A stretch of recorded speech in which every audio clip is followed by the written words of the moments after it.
नाराए तकबीर, नाराए रिसालत, नाराए हैदरी, उस्तादुल उलमा, ज़ीनतुल फुक़हा, फैज़ाने शरीयत इदारे के बानी मोहतमीम माशा अल्लाह किबला हुजूर मुफ्ती मोहम्मद वसीम अख्तर मदनी साहिब दामत बरकातुल आलिया जामा फैज़ाने गाज़ियान के मरकजी स्टेज पर जलवा फरमा हो चुके हैं। अहलन व सहलन मरहबा। और बिला ताखीर उस्ताद मोहतरम से अदब एहतराम के साथ अर्ज गुजार हूँ, हुजूर तशरीफ लाएं। नारे तकबीर, नारे रिसालत, नारे तहकीक, ताजदारे खत्म नबूवत, ताजदारे खत्म नबूवत। अल्हम्दुलिल्लाह रब्बिल आलमीन।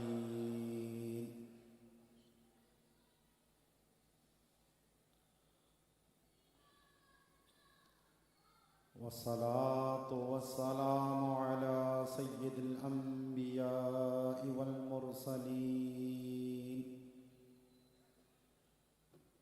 व अला आलिहि व अस्हाबिहि अजमईन।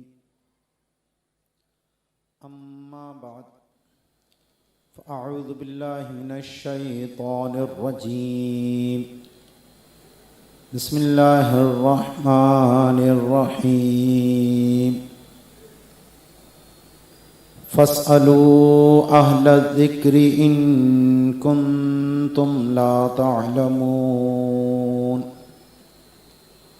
सदक़ल्लाहु मौलानल अज़ीम व बल्लगना रसूलुहुन नबियुल करीम व नहनु अला ज़ालिका मिनश शाहिदीन व शाकिरीन वल्हम्दुलिल्लाहि रब्बिल आलमीन। हम्द व सना के बाद सबसे पहले मैं मुबारकबाद पेश करता हूँ उन फाज़िलीन को, मुतखस्सिसीन को कि जिनकी आज दस्तारबंदी और उन मुतखस्सिसात और फाजिलात को जिनकी रिदा पोशी के लिए ये तकरीब मुनक़्क़िद की गई है। अल्लाह ताला ने जिस तरह दुनियावी खुसूसियात में, मालो दौलत में, हुस्न व जमाल में लोगों में फ़र्क रखा है, मरातिब रखे हैं, तो उसी तरह इल्म के मामले में भी अल्लाह ताला ने हर एक को यकसा नहीं बनाया। ना हर एक में अल्लाह ने वो सलाहियत रखी कि वो इल्म की मेराज, इल्म की चोटी पर पहुंच सके। अल्लाह ने दो तरह के लोग बनाए। एक वो कि जो अपनी उम्र इल्म के हुसूल में वक्फ रखें और इल्म की बुलंदियों पर पहुँचें। अल्लाह ने इनके बड़े फ़ज़ाइल और कमालात रखे, इनको बड़ा उरूज अता फरमाया, इनको बहुत ऊंचा मर्तबा अता फरमाया। और वो लोग जो इस मुकाम तक नहीं पहुँच पाए, अल्लाह ने उनको हुक्म ये दिया कि जब तुम इनके इस मनसब, इस कमाल को हासिल नहीं कर सकते या नहीं कर सके, तो इनसे जुड़ कर रहो, इनसे अपने ताल्लुक को मजबूत रखो, उनके इल्म से फैजान हासिल करो। और तुम नहीं जानते तो जानने वालों से पूछते रहो, उनसे ताल्लुक बनाकर रखो। तो यहां दो तरह के लोग हैं। एक वो हैं जिनकी जिम्मेदारी यह है कि अगर उन्हें कोई मसला पेश आ जाए, कोई हाजत पेश आ जाए, कोई शरई रहनुमाई उन्हें दरकार हो, तो वो ऐसे लोगों के पास जाएं जो शरई रहनुमाई करने के अहल हों, अहले ज़िक्र हों, अहले इल्म हों, अहले फ़ज़ल हों, अहले कमाल हों, ताकि वो उनकी दुरुस्त रहनुमाई कर सकें। अब ये जो फाजिलीन हैं, अल्लाह ने आज इनको ये मकाम दिया कि इनके सर पर दस्तारे फजीलत बांधी जा रही है। तो ये जहां फजीलत की बात है, कमाल की बात है, वहीं बड़ी जिम्मेदारी की भी बात है कि अब इनको अहले जिक्र का खिताब दिया जा रहा है। अब इनको फाजिलीन की सफ में शामिल किया जा रहा है और दुनिया के सामने इनको इस तौर पर पेश किया जा रहा है कि अब ये अहले जिक्र हो चुके हैं, अब ये अहले कमाल में से शामिल हो चुके हैं। तो अब आपने इनसे रहनुमाई हासिल करनी है, इनसे अपने ताल्लुक को बनाकर रखना है। तो ये अब इनकी जिम्मेदारी है कि इस मनसब के तकाज़ों को पूरा करने के लिए जो इनके असातिज़ा ने इन पर मेहनत की, इनकी तरबियत की, इनको जो फजल और कमाल उस्तादों के जरिए हासिल हुआ, उस सलाहियत को पूरे पूरे तौर पर इस्तेमाल करें, अपने इल्म को ताज़ा रखें, अपने इल्म में इजाफे की तगोदो में लगे रहें। क्योंकि इल्म की मिसाल ऐसी है जैसे एक पानी, अगर वो पानी ठहर जाए तो उसमें बदबू पैदा हो जाती है, वो इंतिफा के काबिल नहीं रहता। लेकिन अगर पानी जारी रहे तो वो पानी अपनी ताजगी भी बरकरार रखता है और जो लोग उस पानी से नफा हासिल करना चाहते हैं उनको कमा हक़्क़ुहु वो नफा भी पहुंचाता है। तो इन फाजिलीन की ये पहली जिम्मेदारी बन गई है कि अपने इल्म पर ये कभी इक्तिफा ना करें। मखलूक में सबसे बढ़कर इल्म अल्लाह ने अपने हबीब मुकर्रम सल्लल्लाहु तआला अलैहि वसल्लम को अता फरमाया।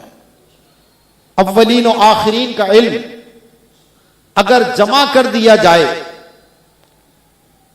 और मुस्तफ़ा जाने रहमत सल्लल्लाहु तआला अलैहि वसल्लम का इल्म दूसरी तरफ हो, तो इसकी मिसाल ऐसी है कि एक बहुत बड़ा समुंदर जिसका कोई किनारा ना हो, उसके मुकाबले में पानी की एक बूंद का करोड़वां हिस्सा।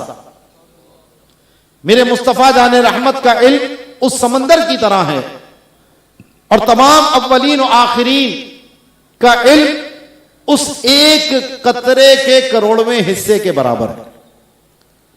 लेकिन इस वुसअत इल्म के बावजूद, इस कसरत इल्म के बावजूद अल्लाह ने अपने हबीब मुकर्रम सल्लल्लाहु तआला अलैहि वसल्लम को यह दुआ तालीम फरमाई कि कुर रब्बी जिदनी इल्मा, ए रब मेरे इल्म में इजाफा फरमा।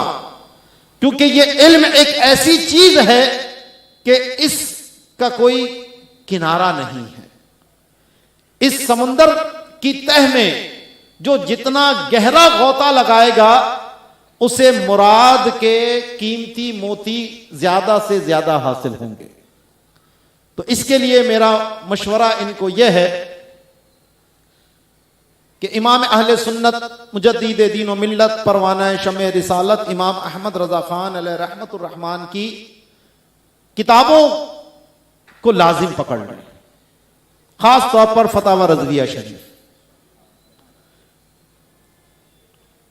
और अगर शामी पढ़ते हैं तो उसके साथ जिद्दुल मुमतार को जरूर पढ़ें। इसी तरह इल्मुल कलाम पढ़ते हैं तो मोतक़द को अपने मुताले में जरूर रखें। क्योंकि इमाम अहले सुन्नत की किताबों में आपको वो उलूम के गौहर मिलते हैं कि जो अपने जमाने में भी कीमती थे और आज जिस जमाने में हम जिंदा हैं उसमें भी उनकी आबोताब, उनकी चमक हमारी आंखों को खेरा कर रही है। तो अपने इल्म में जितना आप इजाफा करने के तलबगार हैं तो उतना ही आपको आला हजरत की किताबों से इस्तिफादा करना चाहिए।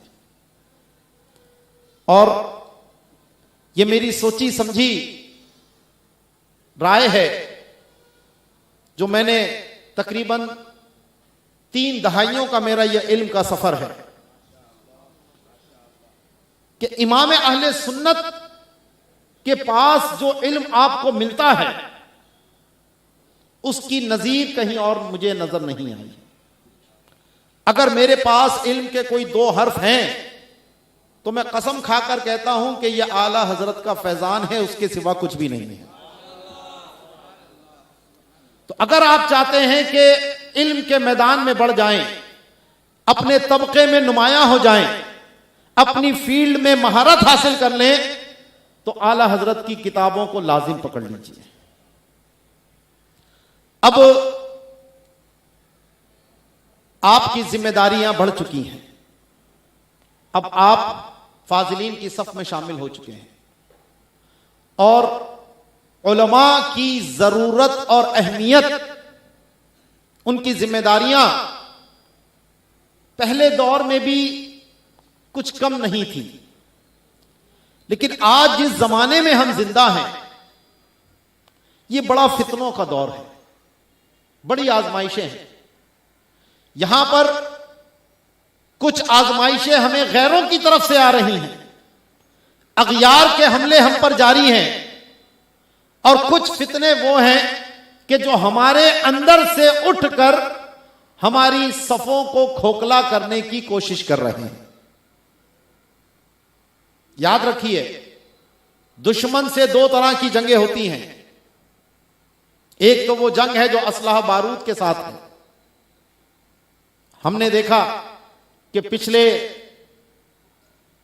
महीनों से आलम इस्लाम पर एक जाहिरी जंग मुसल्लत है। अब उसमें जनाब जंगबंदी की बात हो गई, मुज़ाकरात की बात हो गई। ये जो जंग है जिसमें असलहा और गोला बारूद इस्तेमाल किया जाता है, इसमें वक्फा आ जाता है, इसमें अमन का दौर भी आ जाता है। लेकिन एक दूसरी जंग भी है जिसको हम नजरियाती जंग कहते हैं, जिसको हम अकीदे की जंग कहते हैं, जिसको हम सोच और फिक्र की जंग कहते हैं।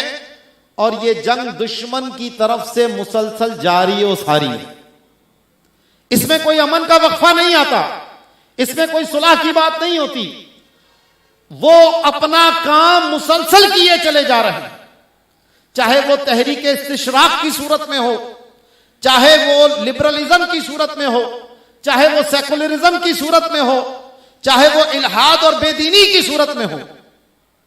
आज ये जो जदीद जराए इत्तिसालात हैं, सोशल मीडिया है, ये इनका खास मैदान जंग।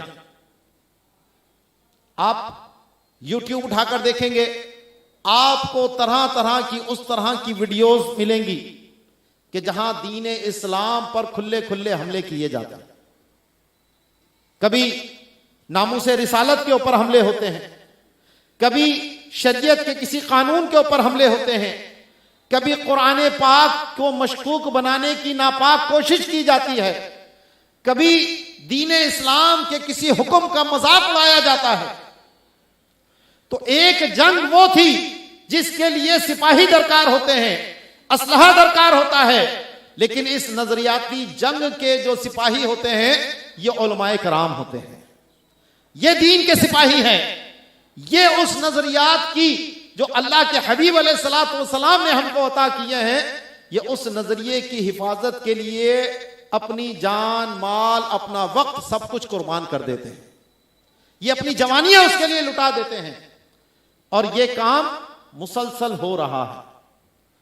तो मेरी इन फाजिलीन से भी गुजारिश है कि अपने आप को इस जंग के लिए हमेशा के लिए तैयार रखें और ये समझें कि दुश्मन किस किस तौर पर आज हमले कर रहा है, उसकी साजिशें क्या हैं, उसके हथियार क्या हैं, उसके तरीकाकार क्या है। और अहसन अंदाज में उस तरीके कार का तोड़ करें, उसकी चालें उसी पर उलटने की कोशिश करें, और इस्लाम की जो नजरियाती सरहदें हैं उन सरहदों पर अल्लाह ने जो आपको ये जिम्मेदारी लगाई है, अपनी जिम्मेदारी को पूरा करते हुए इस्लाम की सरहदों की हिफाजत करें।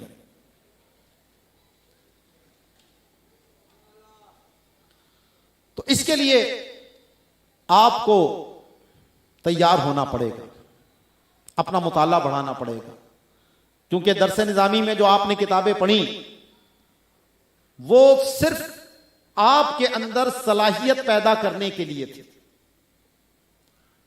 फाजिल का मतलब यह नहीं है कि इल्म से फारिग हो गए, फारिग तहसील का मतलब यह नहीं कि अब इल्म हासिल करना हम पर हराम हो गया।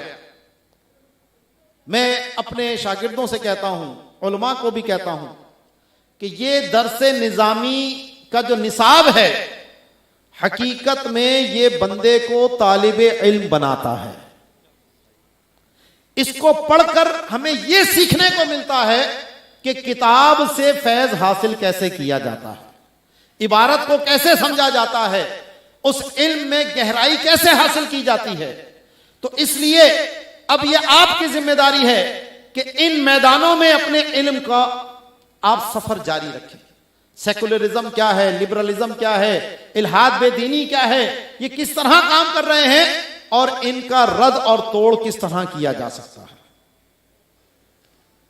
और मैं अवाम अहले सुन्नत से भी ये गुजारिश करता हूं कि जिस तरह मैदान जंग में जो सिपाही लड़ते हैं, फौजी लड़ते हैं, वो फौज उस वक्त ही कामयाब हो सकती है जब उस मुल्क की अवाम उस फौज के पीछे खड़ी हुई।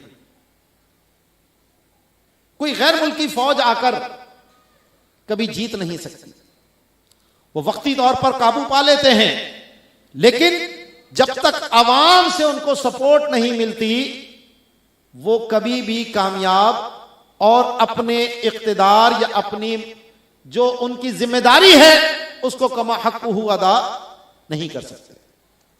हमारी पाक फौज है, अगर वो दुश्मन से लड़ती है, वो सरहदों पे लड़ती है, लेकिन एक जंग हमारी अवाम के अंदर भी होती है और हमारी सपोर्ट जो है वो हमारी पाक फौज के साथ होती है कि नहीं होती?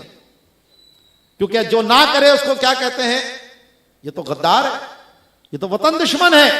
दुश्मन के मुकाबले में ये अपने लोगों का साथ देने के बजाय गैरों की बात कर रहा है। तो ऐसे ही मेरे बुजुर्गों और दोस्तों, उलमाए कराम जब आपके ईमानों की, आपकी नस्लों की ईमानों की हिफाजत के लिए नजरियाती मुहाज पर लड़ रहे होते हैं तो उन्हें आपके सपोर्ट की जरूरत होती है। आपका काम यह है कि अपने इन नजरियाती मुहाफिजीन की ऊपर एतमाद करें। जैसे हमें एतमाद होता है ना कि हमारा फौजी जो सरहद पे खड़ा है वो अपनी जिम्मेदारी अदा कर रहा है। कुछ गलतियां उनकी भी होती होंगी, कुछ कोताहियां उनकी भी होती होंगी, लेकिन हम उनको नजरअंदाज करके हमेशा अपनी पाक फौज के साथ खड़े होते हैं। तो यही जज्बा हमारे अंदर अपने इन उलमाए कराम के लिए होना चाहिए, इस दीनी तबके के लिए होना चाहिए कि ये उलमा ही हैं जो हमारी नस्लों के ईमान की हिफाजत के लिए अपना तन मन धन सारा कुर्बान कर कर, अपना वक्त कुर्बान कर कर ये फरीजा अंजाम दे रहे होते हैं। गैर ये चाहेगा कि जैसे दुश्मन एजेंट आकर प्रोपेगेंडा करते हैं, फौज और अवाम के दरमियान नफरतें पैदा करने की कोशिश करते हैं, तो इसी तरीके से नजरियाती जंग के अंदर भी ये दुश्मन के एजेंट होते हैं जो उलमा और अवाम में दूरियां पैदा करने की कोशिश करते हैं, उलमा पर तान करते हैं, उनके खिलाफ बातें करते हैं। मैं ये नहीं कह रहा कि ये उलमा मासूम होते हैं, गलतियां सबसे हो सकती हैं, कोताहियां हर शोबे में हो सकती हैं, लेकिन जिस तरह हम ओवरऑल अपनी पाक फौज की हिमायत करते हैं, भले चंद लोगों की गलतियां ही क्यों ना हो, तो ऐसे ही इस शोबे में भी अगर किसी ने कोई गलती की हो, कोई नक्स उसके जात में हो, तो सारे गलत नहीं होते, पांचों उंगलियां बराबर नहीं होती और अल्हम्दुलिल्लाह इस शोबे में, इन उलमाए कराम में आज भी सलाह और तकवा गालिब और अक्सरियत के अंदर मौजूद है। तो हमारा काम यह है कि इन उलमा पर एतमाद करें, इनके साथ जुड़कर रहें, क्योंकि अगर हमारा इनसे ताल्लुक टूट गया तो दुश्मन अपने वार में कामयाब हो जाएगा और फिर वो ऐसे ऐसे नजरियाती हमले करेगा कि हमारे ईमान तो शायद बच भी जाएं, लेकिन हमारी नस्लों के ईमान की सलामती की फिर कोई गारंटी नहीं रहेगी। तो इन फितनों का मुकाबला मिल के करना है, अवाम ने भी करना है और उलमा ने भी करना है। दूसरी बात कि कुछ फितने इस वक्त वो हैं जो हमारी सफों से उठ रहे हैं। हमारे अंदर से वो लोग कि जिनको हम अपना बड़ा मान रहे थे, जुब्बा और दस्तार में थे, आज वो उन नजरियात के खिलाफ बातें करते हैं जो हमारे मजहब हक अहले सुन्ना व जमाअत का तुर्रा इम्तियाज है, हमारी शनाख्त है, हमारी पहचान है, और आज वो हमारी पहचान के ऊपर हमले कर रहे हैं। कोई अहले बैत के नाम पर सहाबा कराम की तनकीस के ऊपर उतरा हुआ है, कोई सहाबा कराम के नाम पर अहले बैत की तनकीस के ऊपर उतरा हुआ है। ये दोनों चीजें हमारा शियार नहीं है। हम अहले सुन्नत हैं और हम हर सहाबिये रसूल की ताजीम के कायल हैं। हम अहले सुन्नत हैं, अहले बैत अतहार से मोहब्बत हमारे ईमानों का तकाजा है।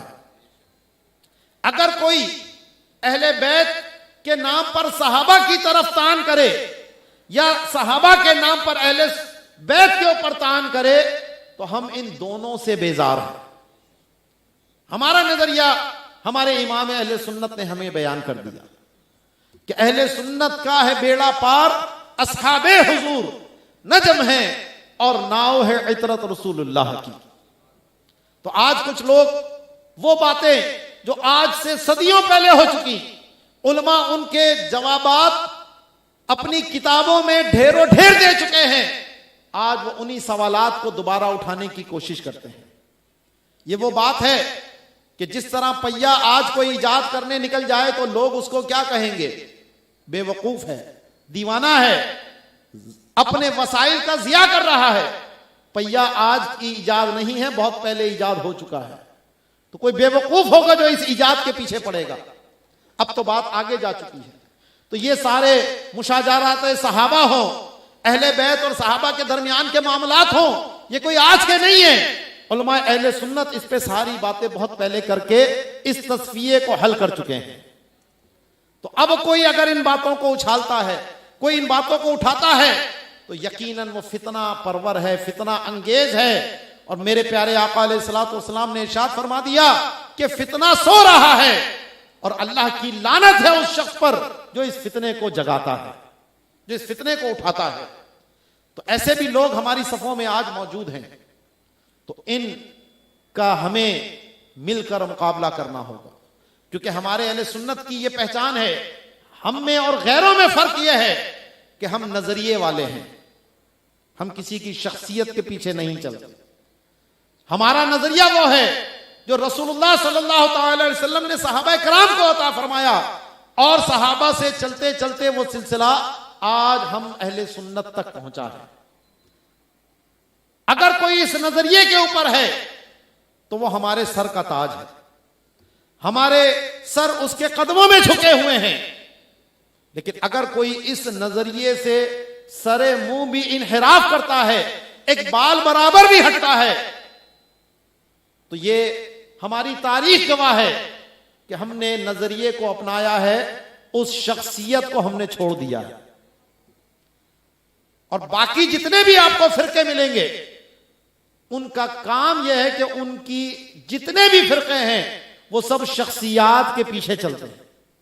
उनके किसी बड़े ने कोई गलती की, कोई गलत अकीदा इख्तियार किया, कोई गलत नजरिया इख्तियार किया, तो सारे के सारे दुम छल्ले उसके पीछे पीछे चल पड़े। मज़हब हक अहले सुन्नत को छोड़कर एक फिरका बना लिया, एक टुकड़ी बना ली, एक छोटा सा जमात और एक ग्रोह बना ली। लेकिन हम हैं जो सवाद आजम हैं, हम हैं जो अहले सुन्नत हैं, हम हैं जो हमारी अक्सरियत है, क्योंकि हम नजरिए वाले हैं। तो इस नजरिए, अपने अहले सुन्नत के नजरिए की हमने शनाख्त को कभी नहीं छोड़ना, अपनी आवाम को इससे आगाह रखना है। और इस शनाख्त में, इस नजरिए में जो रखना डालने की कोशिश करे, हम उसको प्यार से समझाएंगे, उसे अपनी राह पे लाने की कोशिश करेंगे। लेकिन अगर वो अड़ी करता है, अपनी नजरिए से बाज नहीं आता, तो फिर हमारा उससे कोई ताल्लुक नहीं है। हमें इन चीजों को समझने की जरूरत है। तीसरी बात, आज एक नया फितना हमारे अंदर जो जन्म ले रहा है, और ये मैंने आवाजें कई जगह से सुनी कि जी आला हजरत ही क्यों, आला हजरत से क्या इख्तलाफ नहीं हो सकता। आपने भी सुनी होंगी, आला हजरत ही क्यों, इन्हीं की बात क्यों करते हो। तो मेरे बुजुर्गों और दोस्तों, आला हजरत वो हैं जो वाकई आला हजरत हैं। मेरे इमाम वो हैं कि जिनकी एक एक तसनीफ, एक एक तहरीर, एक एक लफ्ज शायद हमसे ज्यादा हमारे मुखालिफीन ने पढ़ा होगा। क्योंकि इमाम अहले सुन्नत ने नेचरियों को उनका रद्द किया, कादियानियों का रद्द किया, वहाबियों का रद्द किया, दयाबना का रद्द किया। इसी तरीके से जो सुलह कुल्ली वाले थे, मेरे आला हजरत ने चौमुखी लड़ाई लड़ी है। उन्होंने हक के मुकाबले में यह नहीं देखा मेरे सामने कौन आ रहा है। तो आला हजरत से नुकसान उठाने वाले एक दो नहीं हैं, बहुत सारे हैं। आपके कलम की मार बहुत सारों के सीनों के पार हुई है। तो जिसको तकलीफ होती है तो वो अपनी तकलीफ के इजाले के लिए जवाबी हमले करने की कोशिश करता है। तो मेरे इमाम के लिए आपने अपने अकीदे, अपने नजरिए, अपनी तहरीर वो छपी हुई है, छुपी हुई नहीं है। सब कुछ सामने है, सारे अकीदे सामने हैं, वो दलाइल सामने हैं, वो नजरियात सामने हैं। तो हमसे ज्यादा गैरों ने उसको पोस्टमार्टम किया है, एक एक इबारत को अपने अंदाज से देखने की कोशिश की है। लेकिन अल्हम्दुलिल्लाह आज मेरे इमाम को दुनिया से गए 100 साल से ज्यादा हो चुके हैं। लेकिन जब हम उन मुखालिफीन की तरफ से ये देखते हैं कि उन्होंने क्या एतराज आला हजरत पर किए हैं, तो अक्सर उनके एतराज पढ़कर हमें हंसी आ जाती है। उनके एतराज की हैसियत क्या होती है कि अक्सर तो वो बोहतान और इफ्तरा के अलावा कुछ भी नहीं होते। जो वो बात कह रहे होते हैं आला हजरत ने दर हकीकत उसका रद्द किया होता है। और ये बात आज तक इन मुखालिफीन के अंदर पाई जाती है। मेरे इमाम ने सजदा ताजीमी को हराम करार दिया, सजदा इबादत को शिर्क करार दिया। आज भी देखो ये क्या कहते हैं, किसी मज़ार पे लेके जाएंगे, कोई जाहिल, कोई चरसी मवाली वो कब्र को सजदा कर रहा होगा, कहें देखो बरेलवी सजदा कर रहा है, ये देखो बरेलवी, ये तो कब्रों को सजदा करते हैं। मेरे इमाम उसके रद्द कर रहे हैं और ये हम पर वो इल्जाम लगाते हैं जिसका हमसे कोई दूर दूर तक ताल्लुक नहीं होता। ये ऐसे ही है कोई मुसलमान शराब पी रहा हो और कोई जाकर कहे ये देखो जी इस्लाम जो है मुसलमानों को शराब पीने का कहता है, तो उस जाहिल को क्या कहेंगे? इस्लाम ने शराब को हराम करार दिया, इसने अगर किया तो गलत किया, ये इसका अपना जाती फेल, इसको इस्लाम की तरफ मंसूब नहीं किया जा सकता। तो मेरे इमाम की जितनी तालीमात हैं उनके खिलाफ अगर इनके हम कोई किताबें पढ़ते हैं, तहरीर पढ़ते हैं, मुनाजरे होते हैं, तो हमें हंसी आती है कि इनके पास कोई ऐसी ठोस दलील नहीं है जिसको वो हमारे इमाम के खिलाफ पेश कर सके। तो आज कोई ऐसी शख्सियत है जो ये कहे कि हाँ जी मैं अपने आप को पेश करता हूं, मेरी कोई तहरीर हो, मेरी कोई तकरीर हो, मेरा कोई मामला हो, मेरे कोई आमाल हो, आप उसका पोस्टमार्टम कर लीजिए, उसको लेबोरेटरी में चेक कर लीजिए, तो हमें कोई ऐसा मजबूत आदमी नजर नहीं आता जो फरइयात में भी, जो उसूल में भी, जो अकायद में भी, फिक्र में भी इतना मजबूत हो कि उसकी हर बात जो है वो हरफ आखिर बन जाती है। तो मेरे आका इमाम अहले सुन्नत की शख्सियत वो मजबूत शख्सियत है कि जिसको हर तरीके से परखा गया है। दूसरी बात कि क्या आला हजरत से इख्तलाफ नहीं हो सकता? और आज ये भी बात करते हैं वो जी इज्तिहाद का दरवाजा बंद। तो जनाब, पहली बात तो ये कि मेरे आला हजरत का इल्मी मुकाम क्या है, आपको पहले ये समझ में आना चाहिए। किसी से इख्तलाफ करो तो उसकी पहली हैसियत देखो और अपनी हैसियत देखो। तो उलमा बैठे हुए हैं, तो मेरे आका इमाम अहले सुन्नत मुजद्दिद दीन व मिल्लत परवाना शमे रिसालत इमाम अहमद रजा खान अलैहि रहमतुर रहमान मुज्तहिद फिल मसाइल के दर्जे पर फाइज हैं। इश्क मोहब्बत, इश्क मोहब्बत, इश्क मोहब्बत, इश्क मोहब्बत, आला हजरत, आला हजरत, इश्क मोहब्बत, इश्क मोहब्बत। तो मेरे इमाम असहाबे तमीज भी हैं, असहाबे तरजीह भी हैं, असहाबे तखरीज भी हैं और मुज्तहिद फिल मसाइल भी। आपके चूंकि मुज्तहिद फिल मसाइल वो होता है कि वो मसाइल कि जो मुज्तहिद से मनकूल ना हो, उस पर कोई नस ना हो, तो उनके उसूल की रोशनी में वो उन मसाइल का हल उम्मत के लिए पेश करके दिखा दे। तो मेरे आका आला हजरत ने करेंसी नोट का जो हुक्म था, जो सारे उलमा उस वक्त परेशान होते थे, मेरे आका आला हजरत ने उसका हल बताया।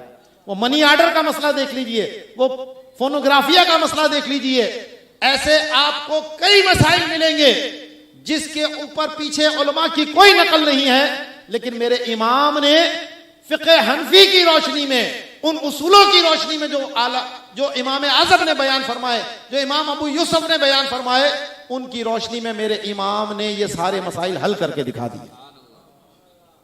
तो अब आला हजरत से इख्तलाफ करने वाला कम से कम किस दर्जे पर फाइज होना चाहिए? ठीक है ना भाई। इमाम साहब से इख्तलाफ कौन करेगा? इमाम शाफी करें, इमाम मालिक करें, वो उनका मुकाम है, उनका मर्तबा है। आज कोई इमाम साहब से इख्तलाफ करे तो कहे तू क्या है भाई, तेरी औकात क्या है? तो आला हजरत से इख्तलाफ करना है तो जनाब पहले मुज्तहिद फिल मसाइल तो बन जाइए, फिर कर लीजिए इख्तलाफ। और अगर आप मुज्तहिद फिल मसाइल हैं तो जरा अपने आप के इस दावे का इजहार कर दीजिए, फिर हम देखते हैं कि आप कितने पानी में। आज असहाबे तरजीह नहीं मिल रहे और ये मुज्तहिद फिल मसाइल बनने की कोशिश कर रहे हैं। तो नीचे वालों पर लाजिम होता है कि मुज्तहिद जो बात करता है उसकी पैरवी करना उन पर लाजिम हो जाता है। तो मेरे आला हज़रत ने जो फरमाया है आज हम पर वो उसी तरह लाजिम है जिस तरह आपकी जिंदगी में आपने अपने मुरीदीन, मुतक़िदीन और फ़िक़े हनफी के मानने वालों के लिए उन मसाइल का हल बयान फरमाया। तो उनसे इख्तलाफ सिर्फ उन दलाइल की रोशनी में हो सकता है जो खुद आला हजरत ने अपनी तहरीर के अंदर बयान फरमा दी है। उर्फ का कोई मसला आ जाए, जरूरत आ जाए, हाजत आ जाए, और ये उलमाए अहले सुन्नत उसकी रोशनी में आज भी मसाइल का हल अल्हम्दुलिल्लाह पेश फरमाते हैं। हमारे फिक्र में कोई जमूद नहीं है।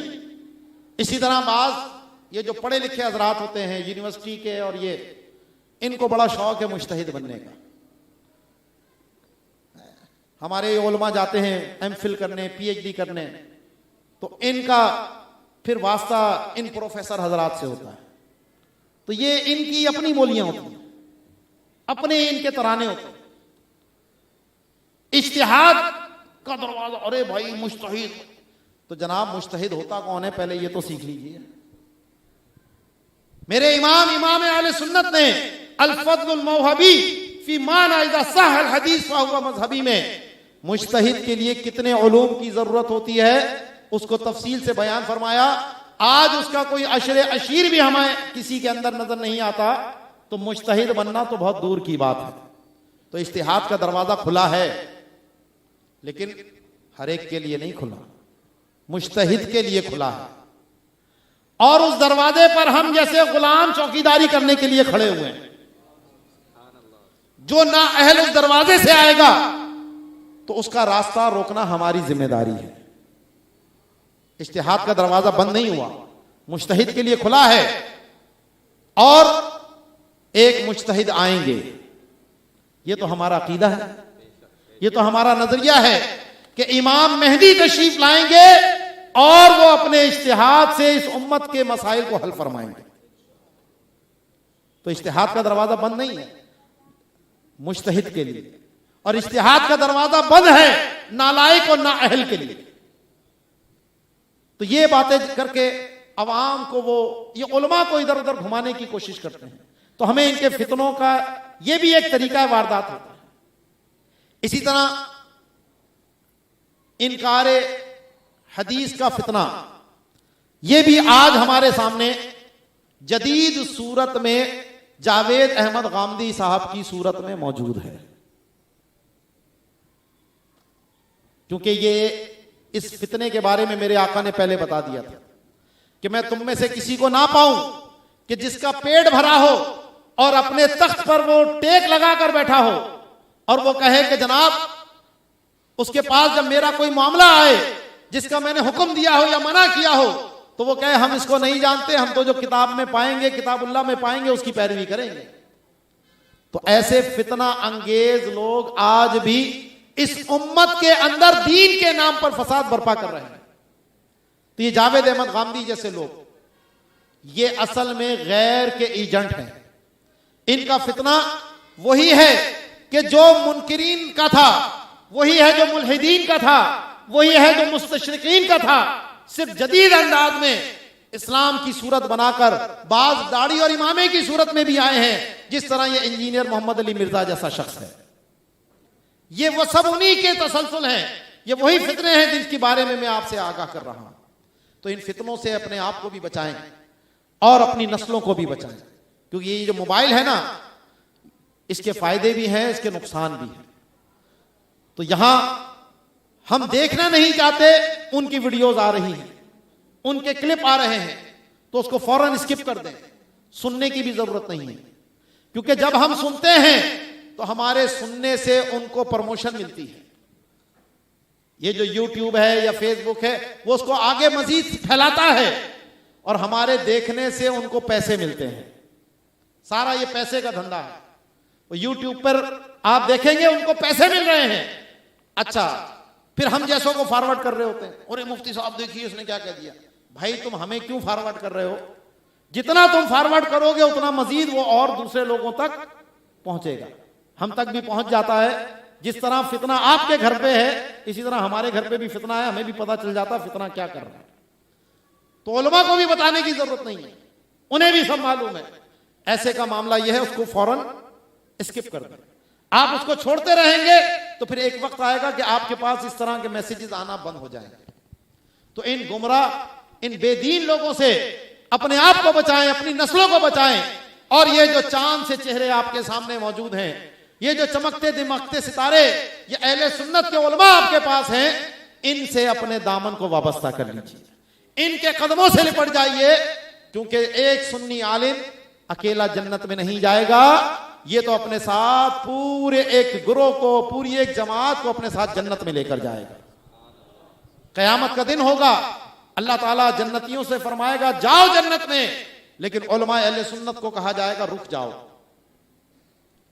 और फिर उनसे कहा जाएगा कि तुम जिसको भी जानते हो उसको अपने साथ जन्नत में ले जाओ।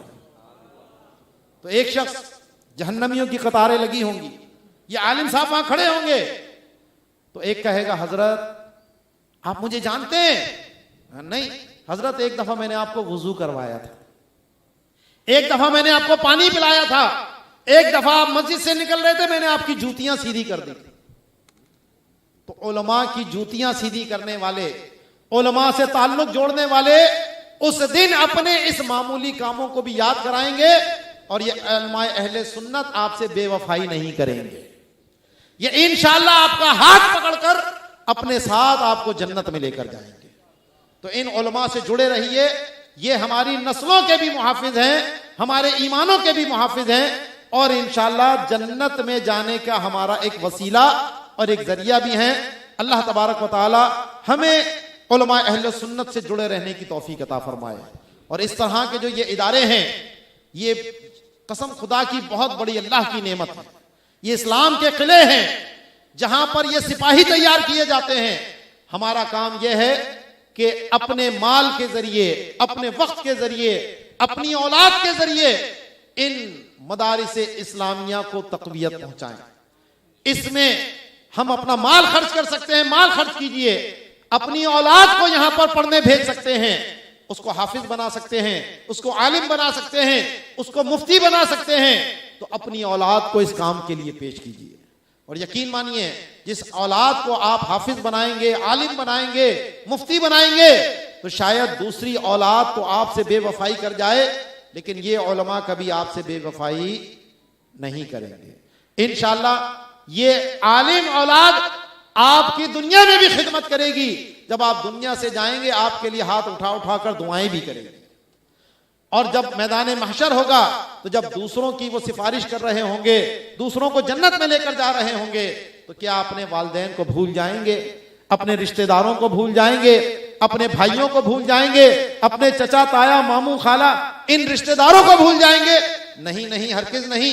ये तो खुद भी जन्नत में जाएंगे और इंशाअल्लाह अपने रिश्तेदारों को भी जन्नत में लेकर जाएंगे।